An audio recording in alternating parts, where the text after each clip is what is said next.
Nxënësit e shkollës së mesme të mjekësisë në Tetov në bashkëpunim me Kryqin e Kuq të Tetovës ditën e sotme kanë donuar pajisje të cilat kanë munguar në repartin fizikal dhe veçanërisht në sallën e fizioterapisë në Spitalin e Tetovës.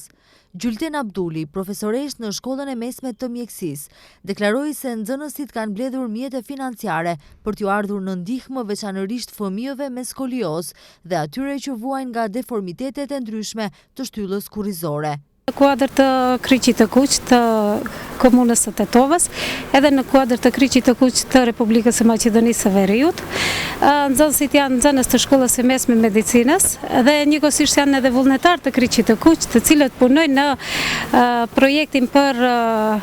promovim të vlerave humane, që ka për detyrë që të kontribuojnë në shoqërinë, kategoritë të cilat kanë nevojë për ndihmë dhe për ndryshim në shoqëri.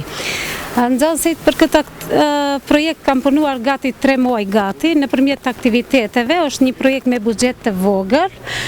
edhe nëpërmjet aktiviteteve të cilët i kanë organizuar, i kanë hulumtuar rastin edhe kanë mbledh mjete financiare të cilët ato i kanë përdorur për ta furnizuar repartin e fizikal, veçanërisht sallën e kineziterapisë për mjete pajisje për ushtrime. E kanë paraparë se popullata ka nevojë veçanërisht fëmijë të cilët kanë probleme me skolioza, deformitetet e bushtit kurrizor,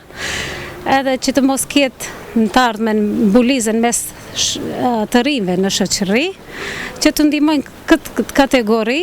dhe të zgjidhin një problem. Përndryshe, nxënësit e kësaj shkolle vazhdimisht kanë organizuar aktivitete humanitare për t'ju ardhur në ndihmë kategorive të caktuara të njerëzve në nevojë.